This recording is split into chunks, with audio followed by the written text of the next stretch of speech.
रोशन की class YouTube channel. आप सभी का आज की इस करंट अफेयर की वीडियो में एक बार फिर से बहुत बहुत स्वागत है। आज हम देखने वाले हैं 19 मार्च 2021 के टॉप करंट अफेयर्स, जो कि आपके किसी भी एग्जाम्स की आप प्रिपरेशन कर रहे हैं, चाहे एसएससी की कर रहे हैं, चाहे रेलवे की कर रहे हैं, बैंकिंग की कर रहे हैं, या फिर आप super TET, UP TET, C TET की तैयारी कर रहे हैं, तो आप जानते होंगे आपके एग्जाम में करंट अफेयर के क्वेश्चन 100% पूछे जाएंगे। तो इसके लिए आप रेगुलर बेसिस पे आप करंट अफेयर रीड किया करिए। एक दिन में बैठ के आप करंट अफेयर नहीं पढ़ सकते, इसलिए आप रेगुलर बेसिस पे करंट अफेयर देखिए। और यहाँ पे मैं रेगुलर बेसिस का जो टॉप करंट अफेयर होता है वो सारी चीज़ें यहाँ पे दिखाता हूँ, और उसके साथ ही साथ एक्स्ट्रा फैक्ट्स भी दिखाता हूँ। यानी कि अगर एक क्वेश्चन दिखा रहा हूँ उसके साथ 4 से 5 एक्स्ट्रा फैक्ट्स होते हैं, जिससे आप लोगों का कम से कम एक वीडियो देखने के बाद 40 से 50 क्वेश्चन तैयार हो जाएगा। तो पूरी वीडियो देखा करिए ध्यान से, और अगर आप लोगों को वीडियो अच्छी लगती है तो प्लीज़ इस वीडियो को लाइक किया करिए। और ऐसे ही रेगुलर बेसिस पे करंट अफेयर की वीडियो देखने के लिए रोशन की क्लास यूट्यूब चैनल को सब्सक्राइब करना मत भूलिएगा। तो फ्रेंड्स, चलते हैं, आप देर नहीं करते हैं पहले क्वेश्चन की तरफ। यहाँ पे देखिए, पहला क्वेश्चन है, हाल ही में किस फुटबॉल खिलाड़ी ने सबसे ज़्यादा गोल करने का विश्व रिकॉर्ड अपने नाम किया? तो इस क्वेश्चन का सही आंसर है क्रिस्टियानो रोनाल्डो। ये आपके पुर्तगाल के खिलाड़ी हैं। इन्होंने टोटल गोल किया है 770 गोल, इंटरनेशनल गोल किया है इन्होंने 770। रोनाल्डो के बारे में देख लेते हैं। और रोनाल्डो पुर्तगाल की राष्ट्रीय टीम के कप्तान हैं, और इतावली फुटबॉल क्लब जुवेंटस के, यानी कि इटली के जो जुवेंटस टीम है उसमें खेलते हैं। क्लब होता है ना इन लोगों का, फुटबॉल का क्लब होता है। एक देश के खिलाड़ी अलग अलग क्लबों में खेलते हैं। अब देख लेते हैं पुर्तगाल के बारे में थोड़ी सी जानकारी। पुर्तगाल की राजधानी है लिस्बन, और मुद्रा यहाँ पे यूरो चलती है। प्रधानमंत्री यहाँ के हैं पुर्तगाल के एंटोनियो कोस्टा, और राष्ट्रपति हैं मार्सेलो रिबेलो सोसा। तो यहाँ पे मैंने आप लोगों को काफ़ी चीज़ें बता दी हैं पुर्तगाल के बारे में, तो आशा करता हूँ आप लोगों को सही लगी होगी ये जानकारी। बढ़ते हैं दूसरे क्वेश्चन की तरफ। केंद्रीय मंत्रिमंडल ने किस निगम को बंद करने की मंजूरी दी है? तो यहाँ पे केंद्रीय मंत्रिमंडल ने, आप सभी को मैं बता दूँ, हस्तशिल्प और हथकरघा निर्यात जो लिमिटेड कंपनी थी, इसको बंद करने की यहाँ पे घोषणा की है। काफ़ी ये गलत बात है। केंद्रीय मंत्री, अब यहाँ पे मैं किसी की बुराई नहीं कर रहा हूँ, ये मत समझिएगा, लेकिन किसी भी अगर यहाँ पे निगम को, किसी सरकारी विभाग को यहाँ पे शुरू किया गया था तो उसका कुछ लक्ष्य रखा गया था। उस लक्ष्य को पूरा करने की कोशिश करना चाहिए, ना कि उसको बंद कर देना चाहिए। अगर उसमें कोई खामियां हैं तो उसको दूर करनी चाहिए, ना कि उस चीज़ को बंद कर देना चाहिए। या फिर मैं प्राइवेटाइजेशन जो करण हो रहा है यहाँ पे, जो प्राइवेट कर रहे हैं सब कंपनियों को, जैसे बैंक का प्राइवेटाइजेशन हो रहा है, रेलवे का कर रहे हैं, यहाँ पे कह रहे हैं कि करने के लिए, ये सारी चीज़ें नहीं होनी चाहिए। अगर किसी चीज़ में कोई कमी है तो उसका सोल्यूशन ये नहीं है कि या उसको बंद कर दिया जाए या फिर उसका प्राइवेटाइजेशन कर दिया जाए। ऐसा नहीं होना चाहिए। उसमें सुधार करने की कोशिश करनी चाहिए। उसके नियम कानून ऐसे बनाने चाहिए कि जिससे उसमें सुधार हो सके। तो अब बढ़ते हैं अगले क्वेश्चन की तरफ। इससे हटके थोड़ा सा हट गया था मैं। यहाँ पे देख लीजिए, हस्तशिल्प और हथकरघा निर्यात निगम लिमिटेड को बंद करने की यहाँ पे केंद्रीय मंत्रिमंडल ने यहाँ पे मंजूरी दी है। और हैंडीक्राफ्ट इसको कहते हैं, जो इसको इंग्लिश में कहते हैं handicraft and handloom export corporation limited. किस मंत्रालय के अंतर्गत आता था ये विभाग? Ministry of textile. और यहाँ पे मिनिस्टर हैं, जो इस समय मंत्री हैं जो टेक्सटाइल मिनिस्टर, उनका नाम है स्मृति ईरानी। ठीक है, इससे जुड़े एक्स्ट्रा पॉइंट देख लेते हैं। निगम के सभी स्थायी कर्मचारियों और प्रबंधन प्रशिक्षाओं को सार्वजनिक उद्यम विभाग द्वारा निर्धारित मानदंडों के अनुसार एक स्वैच्छिक सेवानिवृत्ति योजना VRS का लाभ उठाने का अवसर दिया जाएगा। यानी कि इनको कहा जाएगा, इनके जो निगम के कर्मचारी हैं, इनको कहा जाएगा कि आपको निकाला नहीं जा रहा है, आप स्वेच्छा से यहाँ पे VRS ले लीजिए, यानी कि यहाँ पे आप रिटायरमेंट ले लीजिए स्वेच्छा से।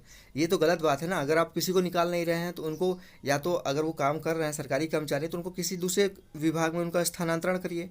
ऐसा थोड़ी कि उनको रिटायरमेंट दे देंगे तो उनको बराबर सैलरी उतना ही मिलेगा। तो समझ सकते हैं, अगर आप इसमें मतलब इस जगह पे अपने आप को खुद रख के देखेंगे तो आप सोचेंगे कि इन लोगों को कितनी दिक्कत होगी। नेक्स्ट पॉइंट है इसमें, केंद्रीय मंत्रिमंडल की अध्यक्षता किसने की? नरेंद्र मोदी जी ने की, हमारे देश के जो प्रधानमंत्री हैं। तीसरा क्वेश्चन है, स्पॉट टीवी पार्टनरशिप बोर्ड का अध्यक्ष किसे नियुक्त किया गया है? तो स्पॉट टीवी पार्टनरशिप का बोर्ड का जो अध्यक्ष है चुना गया है, उनको किनको चुना गया है? डॉक्टर हर्षवर्धन जी को चुना गया है।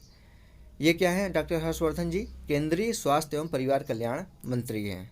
डॉक्टर हर्षवर्धन जुलाई 2021 में अपना पद संभालेंगे और उनका कार्यकाल 3 सालों का होगा। स्पॉट टीवी पार्टनरशिप बोर्ड की स्थापना कब की गई थी? 2000 में की गई थी। इसका जो मुख्यालय अगर पूछता है ये कहाँ पे है, तो जिनेवा स्विट्जरलैंड में है। और यह एक अंतर्राष्ट्रीय संस्था है जो दुनिया भर में टीबी यानी कि ट्यूबरकुलोसिस के विरुद्ध संघर्ष का अभियान चलाती है। ठीक है, क्या विजन लेके शुरू किया गया था? टीबी मुक्त विश्व के बारे में यहाँ पे इनका ये विजन चुना गया था। उद्देश्य क्या है? जन स्वास्थ्य की समस्या बन चुकी टीबी की बीमारी को जड़ से खत्म करना।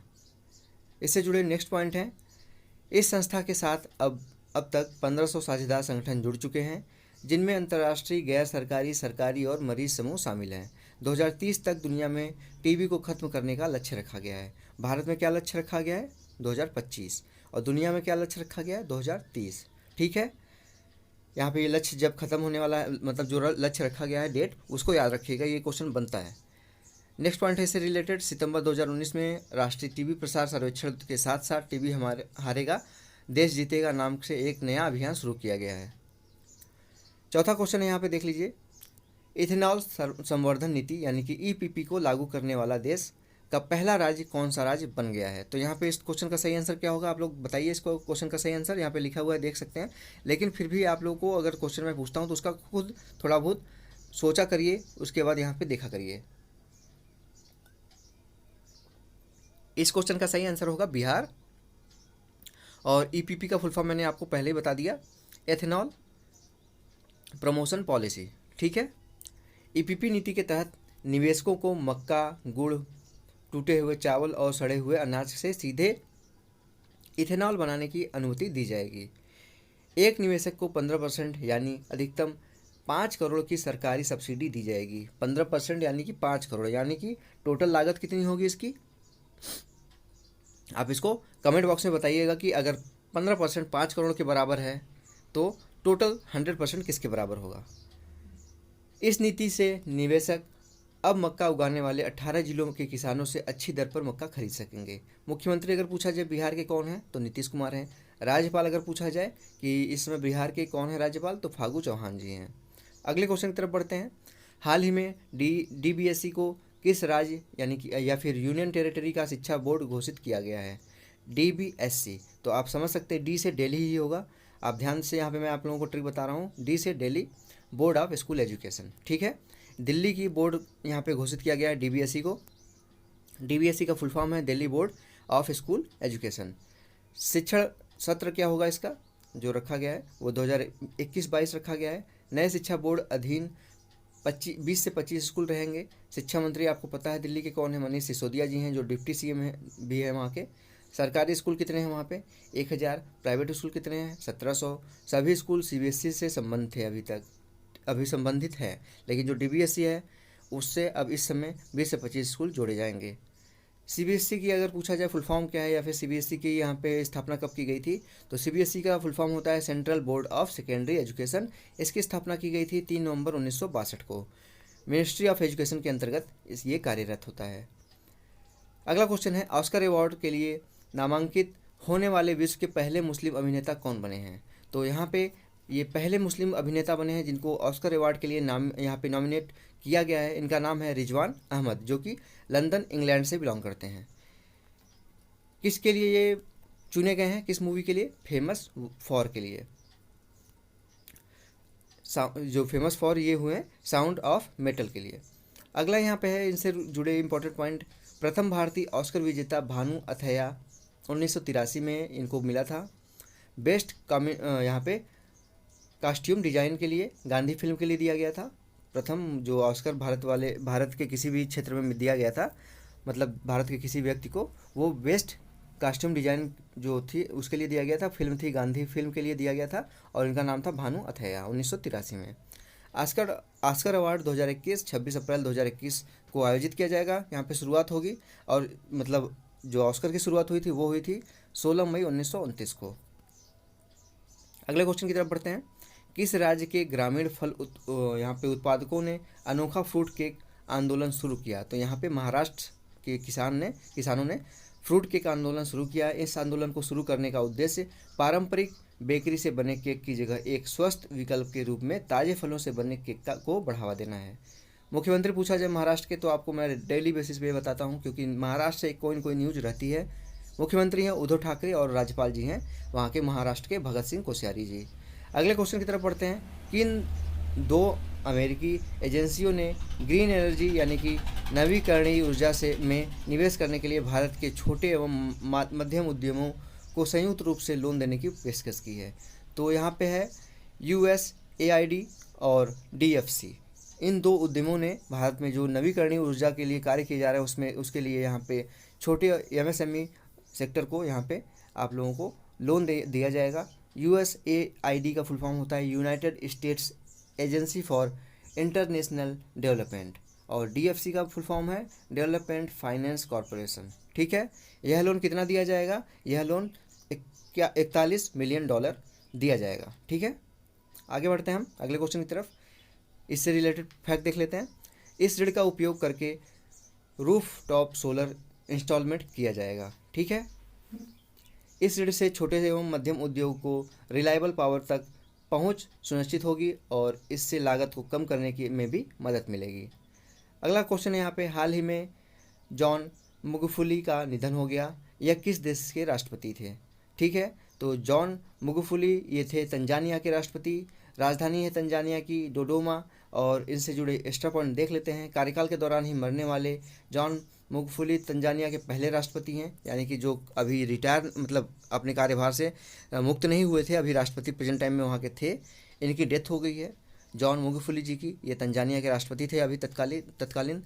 और यहाँ की अगर राजधानी पूछा जाए तंजानिया की क्या है तो डोडोमा है। सामिया सुलूहु हसन पूर्व अफ्रीका देश तंजानिया की प्रथम महिला राष्ट्रपति होंगी जो वर्तमान में यहाँ की उपराष्ट्रपति हैं। यानी कि जो ये महिला हैं सामिया सुलूहु हसन, ये अभी तक की तंजानिया की उपराष्ट्रपति थी। अब इनकी मृत्यु के बाद राष्ट्रपति की वहाँ की मृत्यु हो गई तो वहाँ पे उपराष्ट्रपति अब कार्यभार संभालेंगी राष्ट्रपति के तौर पे। अगला क्वेश्चन है, Kalyani Rafael Advanced Systems Bharat और किस देश के बीच एक संयुक्त उद्यम है? तो भारत और इजराइल के बीच ये संयुक्त उद्यम है। राफेल एडवांस सिस्टम्स ये विकसित कर रहे हैं। भारत क्या है? कल्याणी समूह है। ठीक है, कल्याणी समूह विकसित कर रहा है। KRAS यहाँ पे एक चीज़ यहाँ पे है जिसका फुल फॉर्म है कल्याणी राफेल एडवांस सिस्टम। अब यहाँ पे जो इजराइल है वो राफेल एडवांस सिस्टम विकसित कर रहा है और भारत है जो कल्याणी समूह विकसित कर रही है। तो इन दोनों को मिला के कल्याणी राफेल एडवांस सिस्टम यहाँ पे दोनों का फुल फॉर्म हो गया। यह भारत की निजी क्षेत्र की MSME है जिसमें उन्नत क्षमताएं और सुविधाएं शामिल हैं जो विशेष रूप से अत्यधिक हथियार प्रणालियों के एकीकरण और प्रशिक्षण करने के लिए समर्पित होगी। तो ये था दोस्तों आज का यहाँ पे करंट अफेयर। आशा करता हूँ आप लोगों को आज की करंट अफेयर की वीडियो अच्छी लगी होगी। अगर आप लोगों को मेरी यहाँ पे दी गई नॉलेज अच्छी लगी है तो प्लीज़ इस वीडियो को लाइक करिएगा और ये PDF आपको डिस्क्रिप्शन बॉक्स में मिल जाएगी बिल्कुल फ्री। इसको जाके आप डाउनलोड कर सकते हैं। रेगुलर बेसिस पे वहाँ पे मैं PDF अपलोड कर देता हूँ वीडियो के नीचे डिस्क्रिप्शन बॉक्स में, तो उसको डाउनलोड करके आप कभी भी चाहें तो उसको रीड कर सकते हैं। तो आशा करता हूँ आप लोगों को अच्छी लगी होगी वीडियो, तो लाइक करिएगा। अगर रेगुलर बेसिस पे ऐसे करंट अफेयर की वीडियो आपको देखनी है तो प्लीज़ रोशन की क्लास यूट्यूब चैनल को सब्सक्राइब करिए। नीचे लाल कलर का सब्सक्राइब बटन है उस पर क्लिक करके और साथ ही साथ बेल आइकन को दबाना मत भूलिएगा। तो फ्रेंड्स मिलते हैं नेक्स्ट वीडियो में, तब तक के लिए आप लोगों का बहुत बहुत धन्यवाद। जय हिंद, वंदे मातरम।